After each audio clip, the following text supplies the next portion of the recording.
Ready! The British Army. To an outsider, it looks like one single fighting force. In reality, it's divided into more than 40 independent regiments, each with its own culture and traditions. And if you want to understand the British Army, these regiments are the best place to start. In this program, we meet the regiment who spearheaded the liberation of Europe in World War II. The colonel shouts, "Get in, get in!" And that was when the lid blew off the kettle. They're trained to jump into combat. We class ourselves as the elite of the British Army infantry. I chose it because it was the toughest thing that you could do. Their mascot, a Shetland pony called Pegasus. He can be unpredictable, cheeky, tries to get his own way and do stuff which most people would expect from a paratrooper. They pride themselves on being the Army's fittest regiment. Remember, this is not about how hard you can punch. It's about how hard you can take a hit.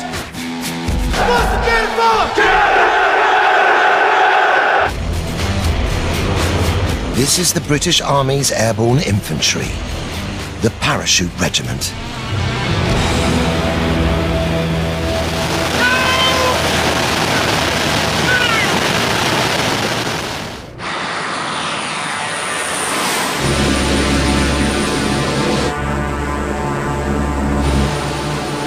A jump, that's very difficult. You're strapped with over 120 pounds worth of equipment. That's not including your parachute or your reserve, so you're looking at over 200 pounds.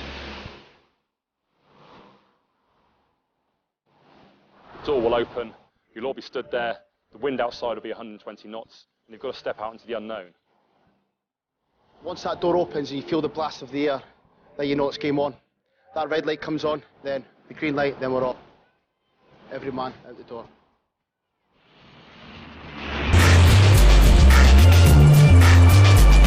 Before you do the jump, the nerves kind of build up, but once you're at that door and you jump out of the plane, then it's a view which you won't see in your car anyway.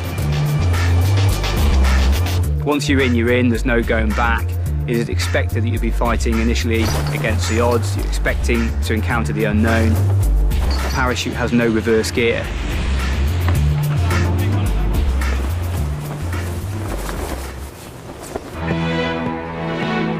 The Parachute Regiment, 1,600 soldiers. Can you sort your proper moves left a bit? And 128 officers divided into 3 regular battalions. Stand by for rapid! And a 4th made up of Territorial Army Reserves. One para is based in Wales and works with Special Forces on secret operations. 2 and 3 para are based in Colchester. The regiment has built its reputation on rapid deployment with minimal support and equipment. They've recently returned from Afghanistan.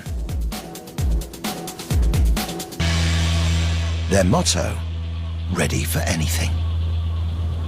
15, 16, 17, 21! The regiment prides itself on selecting some of the Army's brightest recruits. At Catterick Garrison in Yorkshire, they must pass one of the Army's toughest selection courses.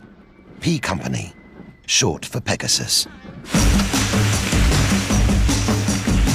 Less than half will succeed. P Company is the crucible which forms that self-belief that failure is not an option, the firm refusal to give up ever. Our nickname for other regiments is crap ass. It's been passed on from generation to generation. Because at the end of the day, we know we've handpicked our soldiers, reared them to be the best soldiers within the whole military, to be honest. Number 87, good at case down! The Trainasium. A 60-foot-high aerial assault course designed to test their head for heights. It's been part of their training since the Paras were formed nearly 70 years ago.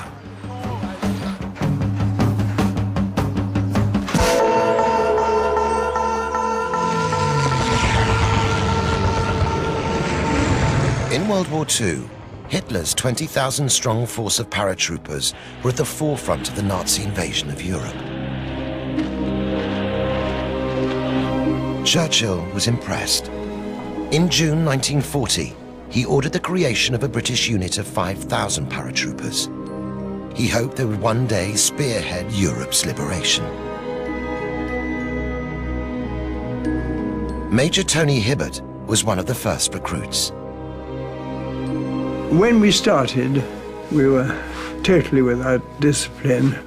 Life was enormous fun, but we were an absolute flower.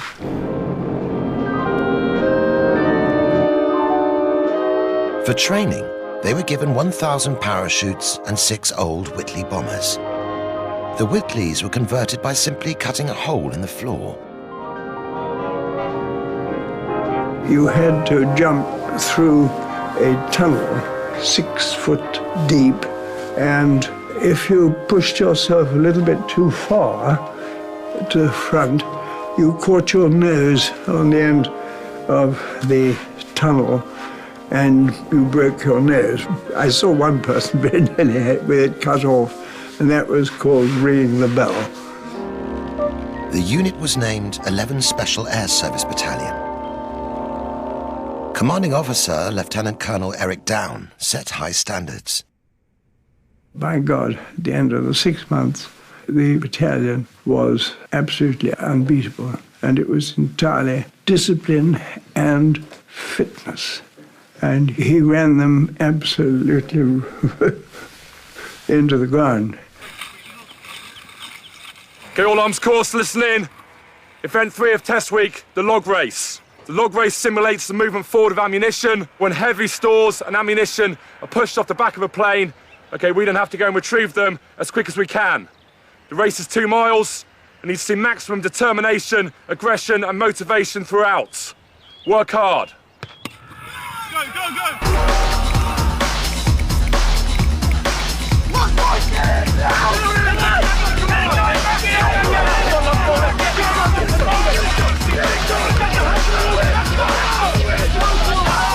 On the log race, you just need to keep going. The logs start with between 7 to 9 men, and hopefully the logs will finish with a similar number.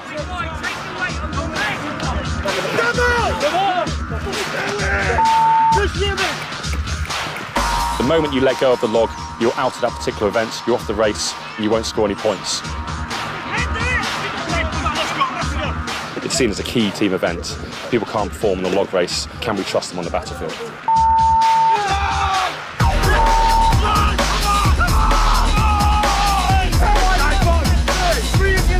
Your arm wants to drop off, your body's telling you to stop. You simply have to tell your mind to shut up, keep going forward. Only way! Keep coming! And four! We there, walking! Shut up! Shut up! Shut up!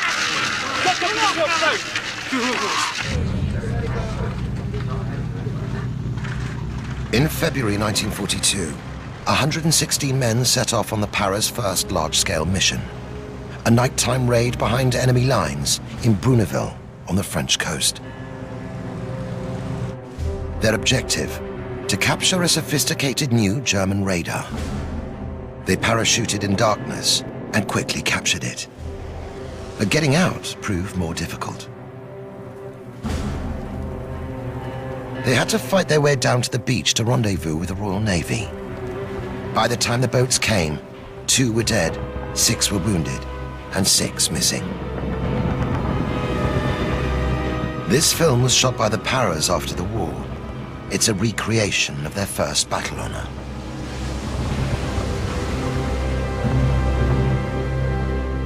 We were all immensely proud that they'd had this very considerable success.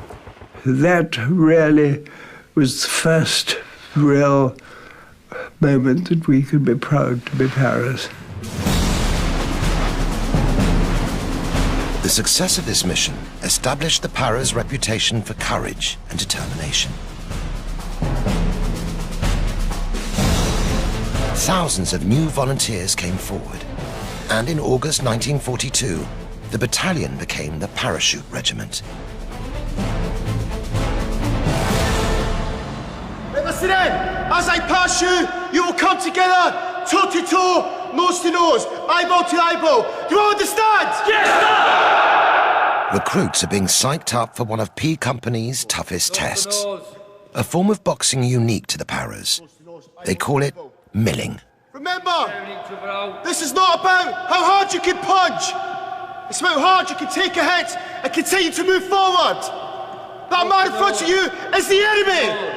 1 minute for your life, you will stand toe to toe and engage in hand-to-hand combat. Stand by. What's the beautiful? Kill! What's the beautiful? Kill! What's the beautiful? Kill! The recruits are instructed not to defend themselves. They win points only for the determination, courage and aggression of their attack. Pin your ears back then, all arms, okay? Boxer stance, target area, okay? The face, that is where we're punching. Do you understand me? Yes, sir! 1 minute of controlled aggression, determination. Sit there! Get here, faster.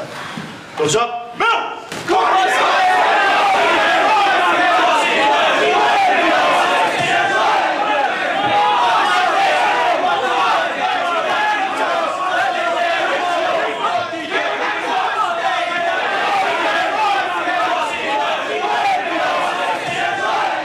Milling is very much a test of individual courage, simulating the situation where someone is required to look out of an aircraft door at night and throw themselves on order into the unknown. You have to suppress your natural fears, have the confidence in your own ability, the determination and, frankly, the courage to do what's required of you.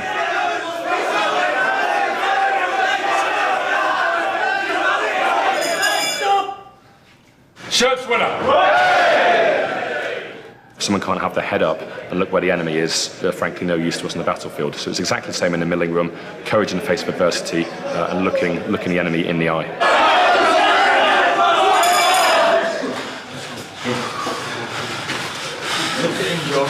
Well, for you two, draw! If the recruits pass P Company, they'll earn the right to wear the regiment's maroon beret.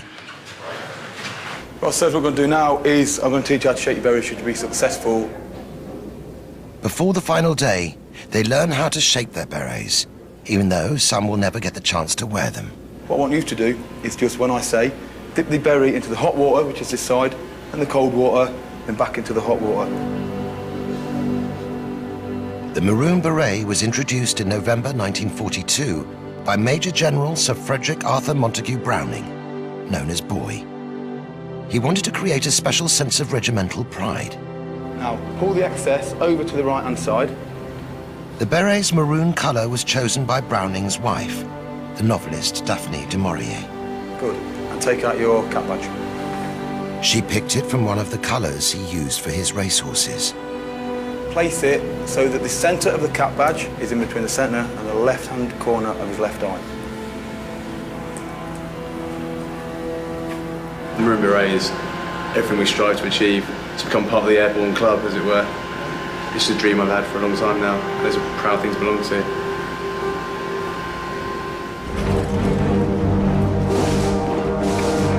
In 1944, the Paras spearheaded the liberation of occupied Europe. D-Day. They were part of a newly created division, the 6th Airborne. Its name was designed to fool the Germans. Rather than 6 divisions, in fact, there were only 2. The British would drop more than 7,000 men from the skies. The men sling their explosives and weapons around them, get into their parachutes and explain. With their equipment and camouflaged faces, look like some strange creatures from another world. The paratroopers were to land behind enemy lines in Normandy. Their role was to attack and hold bridges and artillery positions to prevent the Germans from attacking Allied forces as they landed on the beaches. This is Private Barovich of the 3rd Battalion, the Parachute Regiment, and today he's dressed in what a paratrooper would have worn during the Second World War. Round his neck he has a Ceylonese scarf. When the air resupply came in, they would actually link these together to form some kind of flag to attract the aircraft so they could drop the supplies onto you down below on the ground. Back in World War II, there was no reserve parachute if the canopy failed to open. Okay, requires a bit of a heave to get it to fit. Okay, obviously going into action, you had to carry his equipment. And the way we do this is, we pack all the equipment itself in the leg bag. It's fitted on the right leg, and then this system here will close around his leg. You've got hand grenades, mines, gammon bombs, extra ammunition, etc., whatever's needed for the task in hand. Weighing up sometimes up to 80 to 100 pounds of equipment in this bag. The parachutist rifle placed over the paratrooper's head. When he jumped, he would bring the weapon round and he would hold the actual weapon system close to his chest. It's very hot, it's very uncomfortable, very tight round the waist. Not comfortable kit at all, to be honest with you.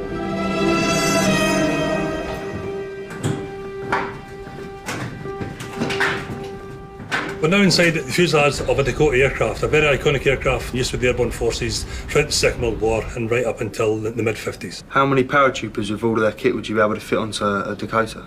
Okay, and its present configuration, it would take about 28 men all up. Normally slightly less than that, but 28 maximum. How long would it actually take for the 28 blokes to actually get out of the plane? I'd say about 20 seconds and less. 28 blokes fully kitted, you're going to feel pretty sick. And you know, there was planes catching fire, you'd be looking out the windows, seeing other planes going down, and you've got to keep your head strong and be a paratrooper and jump out the door. In the small hours of the 6th of June, the Parachute Regiment took off. 19-year-old Jock Moody was on his first mission. Going over, once it crossed the French coast and you get ready to stand up and hook up, you think, how did I get, what am I doing here? You know, what have I got myself into? And it's then the sooner you can get out, the better, you know. 1 minute, 30 seconds. Red light, green light, and out, out. Get on, get out, get out. Out into the air over France.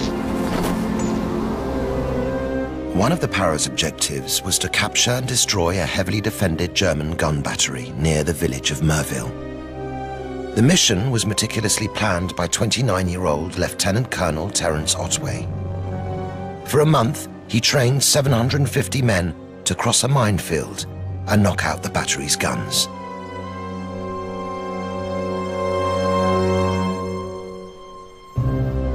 At 12:50 a.m., his paratroopers dropped. But they were widely scattered.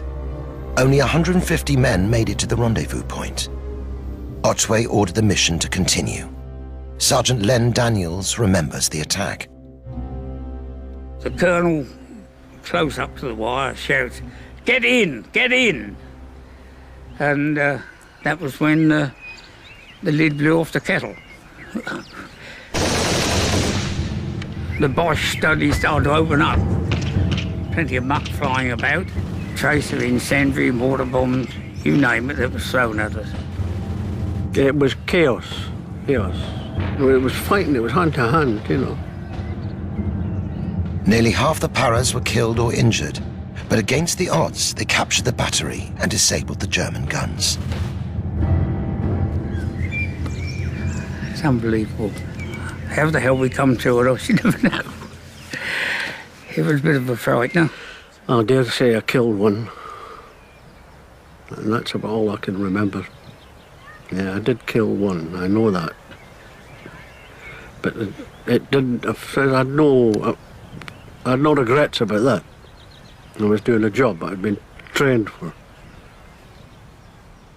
Despite the huge casualties, they took the objective. They adapted and they drove on against ridiculous odds. And I think it's that sort of inspiration of overcoming adversity in extreme ways, which to us epitomizes everything about the regiment, really, and everything about airborne forces.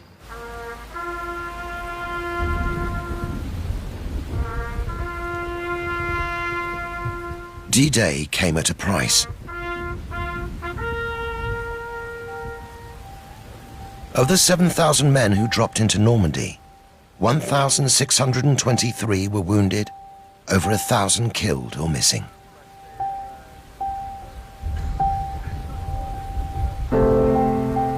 When I come back here, I'm very, very proud.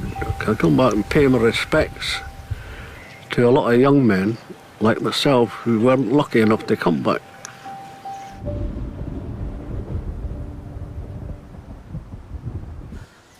At the Remembrance Service parades, the regiment will be represented by their mascot, Pegasus. Shetlands, for the size, are the strongest of all horse breeds. They're sort of short, stocky, which most people would expect from a paratrooper. He can be unpredictable, he's cheeky, he tries to get his own way and do stuff, which you could also say a lot of the blokes do as well. So they quite go hand in hand, really. This is his ceremonial dress. Basically, it's got all the battle honours all over it. It's quite weighty, but this then defines him as Pegasus then when he's out on parade. When he puts his regalia on, it's as if he knows he's got a job to do then. His temperament changes a little bit. He stops being, I was going to say an asshole, but you can't, couldn't you? He then sort of tends to behave, apart from if he runs away from you like he did last year, but 9 times out of 10 he's okay.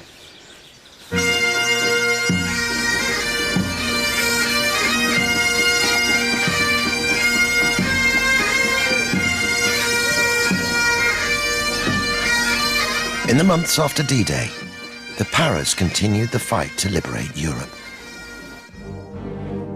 Field Marshal Montgomery came up with a plan to bring the war to an end by Christmas.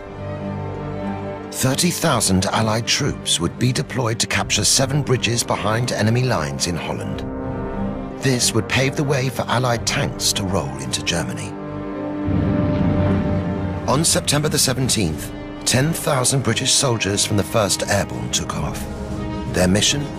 To take and hold a road bridge over the Rhine at Arnhem. The Paras would later reenact the events of that day in the film Theirs is the Glory, a mixture of drama and documentary.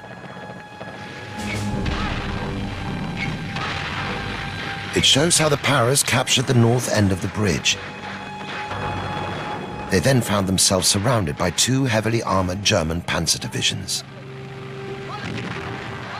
Everybody expected it to be a doddle, but those people who'd been in action before knew different. When the Germans' backs were up against the wall, they are pretty resilient.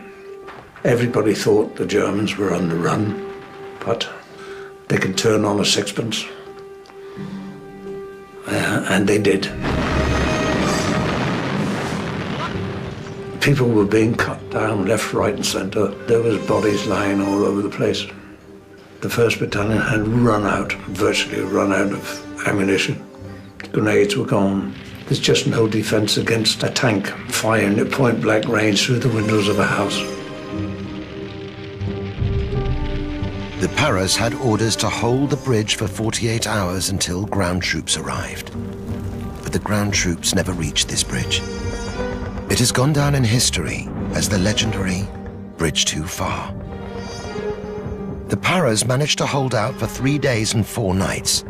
Then their ammunition ran out, and they were overwhelmed by the Germans. As we got smaller and smaller, we left people who must be dead and dying in the bits that we had to get out of.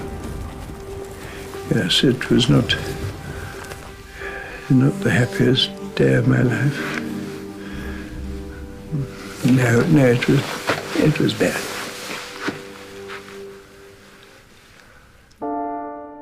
Of the 10,000 men who went to Arnhem, only 2,163 made it back.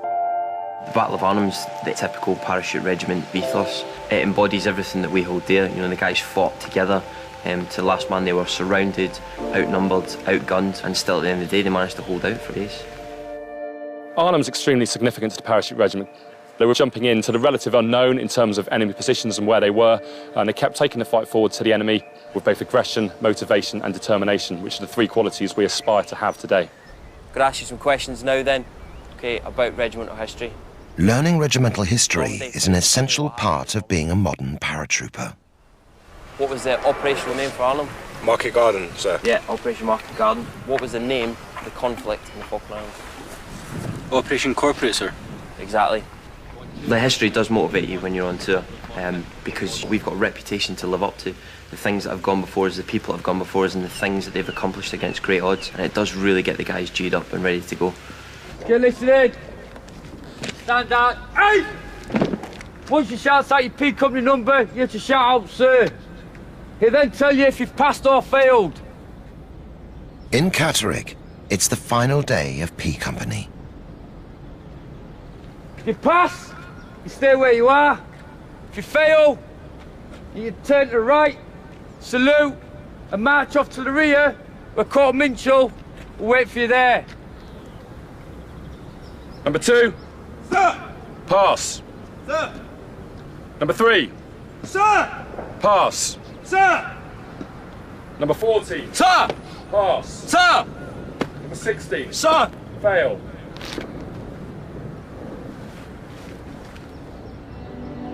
"105 started, 59 passed." Spamper, congratulations. Okay, well done. There you go. Thank you, sir. Mr. Radcliffe, congratulations. Thank you, sir. Welcome officially to the Parachute Regiment. Thank you very much indeed. Nat, well done. Karen, well done. Okay, congratulations. When I put the beret on, it was total relief, pride. You can feel adrenaline pumping through your body. It's something that you've wanted for such a long time. Right now, I honestly feel the best I've ever felt. It's the proudest moment of my life, having just come off the beret parade and received the maroon beret. Now we are actually part of the Parachute Regiment and we can wear the maroon beret with pride. Up, high, up, high, up, high, up, high, up, high. Since World War II, the Paras have been one of the most active regiments in the British Army. From Suez to the Falkland Islands, from Kosovo to Sierra Leone, they've been deployed in nearly every British military conflict.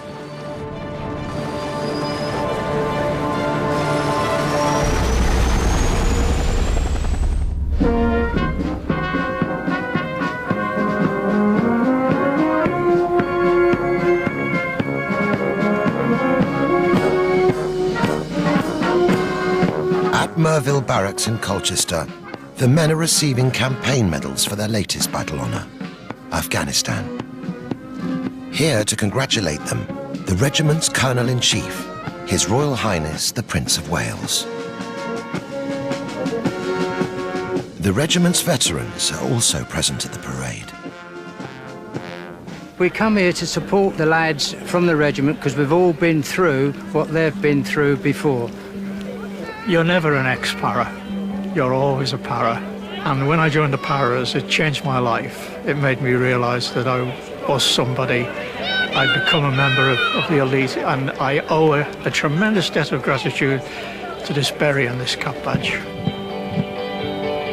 In 1950, just 10 years after they were formed, Field Marshal Montgomery celebrated the Parachute Regiment's special place in the British Army. What manner of men are these who wear the maroon-red beret? They are firstly all volunteers and are then toughened by hard physical training. They have jumped from the air, and by doing so have conquered fear. They have shown themselves to be as tenacious and determined in defence as they are courageous in attack. They are, in fact, men apart. Every man an emperor.